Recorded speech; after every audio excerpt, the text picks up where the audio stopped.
Alright guys, what's up? I know it's been a while, I know we're halfway through February 2025, but today I want to talk about my favorite albums from 2024. Alright, so before I get into my favorite albums of 2024, I want to go ahead and thank all the new subscribers and viewers I've had recently. I really do appreciate it. Keep subscribing, liking, and sharing. I do want to try to get to 1,000 viewers, well, 1,000 subscribers this year, and we got a long way to go. Alright, now I know everyone loves lists and I'm late to the party, but I'm going to go ahead and give you my top 2024 albums anyway. A lot of music did come out last year, a lot of good music actually. And out of about the 100 or so albums I listened to, I think I got my favorite 10 locked down, and at least another 10 to 15 that I really want to mention. So I might put that in another video if I get time. But that's been kind of an issue lately, so we'll leave that up in the air. And I also do have 10 best verses of 2024 I want to get into. Hopefully you guys will see that drop as well. But yeah, let's get into my list of 2024 favorite albums. So yeah, there was a lot of really good albums last year. A lot of them I see myself going back to over and over. It was kind of hard to compile this list. Like I said, at first I set out to make my top 10 and ended up with about 25 albums that I really want to mention. So I'll just do my top 10 now, and like I said, hopefully I get to the other 15 later. All right, so these are just my favorite albums of 2024. This is rated off my taste and replayability and all that. I'm not necessarily saying that these are hands down the 10 best albums of 2024. These are just what I enjoyed this year, somewhat ranked accordingly, in my opinion. So again, this is just what I enjoyed. All right, so coming in at number 10 was a very late contender to the list.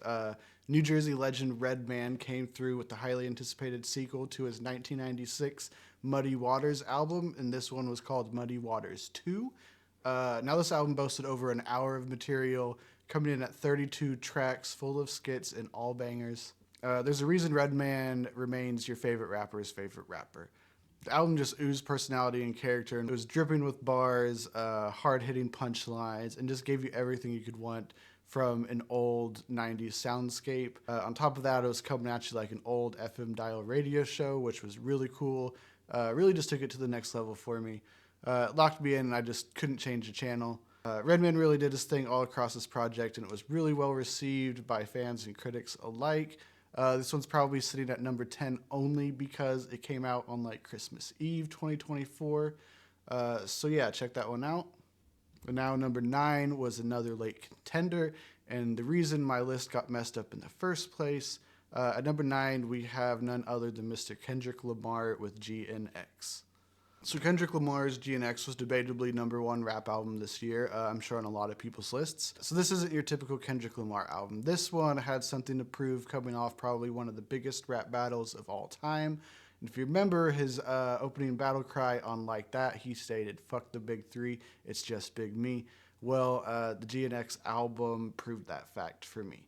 GNX is full of bangers for sure, but the bangers are done in the most versatile way you could imagine. Sharpening every edge of his lyrical sword at the same time. You get mission statements, you get dance records, love songs, motivational anthems, hood anthems, West Coast classics, R&B jams, and just plenty of turn-up slaps.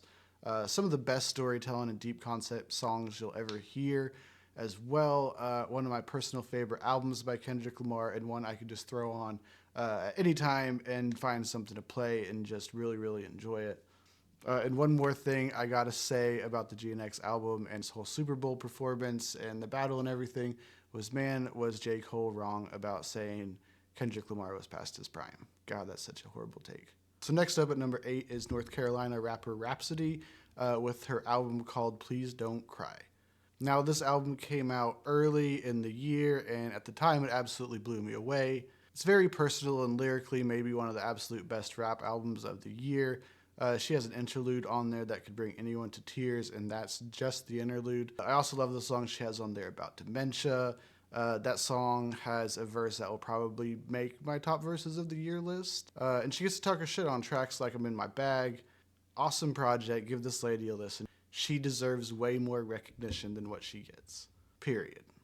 All right, so number 7 was an amazing highlight of the year and also a highlight of this legend's career. Eminem came through once again, but this time to kill off his alter ego Slim Shady once and for all. Now, like the title would suggest, this was a concept album.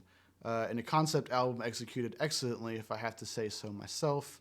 Not only did he still nail the sound and feel of the old Slim Shady, he also proved his point in the later section of the album, that he's better off without him and a better rapper than he ever was. I absolutely love this album and the experience it brought to his fans this year.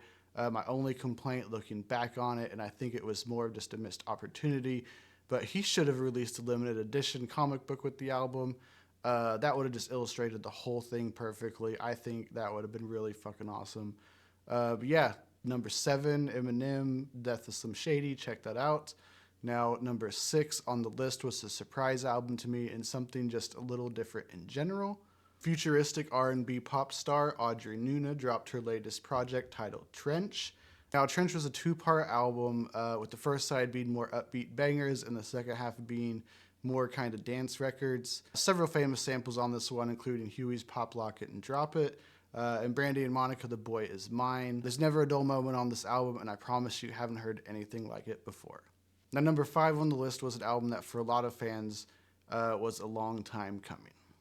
UK metal band Bring Me the Horizon dropped their album Posthuman Next Gen. And like with all their albums, the reviews were kind of split. But for longtime fans like me that were just ready for them to kind of, reel back their experimental stuff and just get back to jamming, it was truly a very fun and replayable album for me. There's still a lot of experimenting on this one, but this time it's done to kind of pay tribute to all the styles of metal and rock, before them. Plenty of influences to be heard. There's also a theme to this album where it either is a descent into darkness, depression, and addiction, or if you play it in reverse, it's a redemption story where you reach the land of euphoria. Anyways, it was a very solid project from these guys. Plenty to bang your head to, and Ollie blesses us with plenty of catchy hooks to belt out like idiots. Now, number 4 on my list is an electronic rock duo, PHANTOGRAM. The album is called Memory of a Day. Now, this is a duo I've been following around for quite a while now, and this just might be their best piece of work to date. Think swirling guitars, spacey keyboards, drums, soaring vocals. It's sort of shoegaze, but with more of a hip-hop influence and bounce throughout it. The production is top-notch, takes you through the highs and lows of life and love. You'll reflect, you'll smile, you'll cry, you'll have fun, and that just makes such an amazing listening experience. So yeah, PHANTOGRAM, Memory of a Day, check that out. All right, now moving on to the big 3, if you will. Coming at number 3 is none other than the West Coast warlord Ice Cube and his album called Man Down. All right, now again, the legends really have been putting in the work this year in proving that hip-hop is not just a young man's game. Ice Cube stakes his claim, he kicks knowledge, and he spits nothing but lava all over this album. Classic West Coast beats meet some modern takes on the sound and all mesh together to create this future classic album with not a single skip on it, man. My personal favorite tracks are Not Like Them, I'm a Burned Rubber, and Take Me to Your Leader. Again, Ice Cube, if you're listening, we need you and Lil Jon to drop just a couple more songs. So now we're moving on to number 2, and we got to give it up for the West Coast once again. Now my second favorite album of the year has to go to the underground West Coast legend Blue. Now Blue's 2024 run really needs to be studied and applauded because that man dropped like 5 albums and a compilation of his greatest hits all in one year, not a single dud in there. But this one was special because they hooked up with producer Exile for what I'd consider the official sequel to their classic album Below the Heavens. I'm not sure if they stamped it as such, but sonically and thematically it really, really feels like that. Blue and Exile crafted together some of the most soulful cuts you'll hear from them to date. Blue spits his signature witty bars over Exile's masterful productions, and it's nothing but magic just all throughout.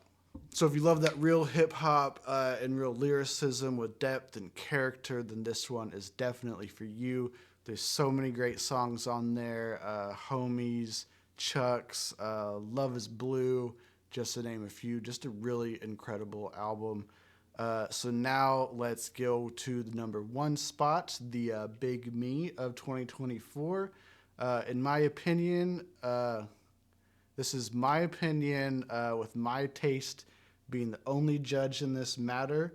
So drum roll, please. The number one album of 2024 is the album by Australian indie rock band titled KYORYU. I probably pronounced that wrong. It's in Japanese, so go look up the pronunciation if you want. That's KYORYU. Now, this album to me truly delivers something special. And by special, I mean like old school, real musicianship and songwriting with real instruments. Now, this is a concept album comprised of 2 EPs with vocals and songwriting being helmed by their respective lead man. And in this concept album, we explore what it is to be human through old school but still somehow futuristic songs that were conceived by an advanced AI satellite built off the algorithms of a long-lost civilization. Pretty crazy concept, right? But this concept was well executed, and with this concept, we got songs of love and longing, triumph, paranoia, narcissism, nihilism, all while being just so damn catchy and beautiful with harmonies that would just make the Beatles blush. Don't get it twisted though, these guitars are seriously shredding throughout. The Kasky brothers are no slouches when it comes to crafting bridges that soar and hooks that just stick with you forever. This album is also experimental compared to previous works, but bigger and, dare I say, better in every way imaginable. I have seriously not put this album down, and I can't recommend it enough. I will be doing a full review on this album soon, so I'll just save the rest of that stuff for a later date. But seriously, go listen to this album and go listen to the rest of these albums as well. So yeah, that's all I got. That was my top 10 favorite albums of 2024. Please don't kill me. Please just go listen. Again, hopefully I can make a couple more videos soon. I got another, my top, 11 to 25 albums of 2024. I'm going to try to make the 10 best verses of 2024 video as well. And then hopefully we can close that chapter and we'll start moving into some 2025 stuff. Again, like and subscribe, guys. Go check out my son's page, Evanzilla. We're both shooting for 1,000 subscribers this year. That would be great. So yeah, that's all I got. Just go listen to those albums. Peace out.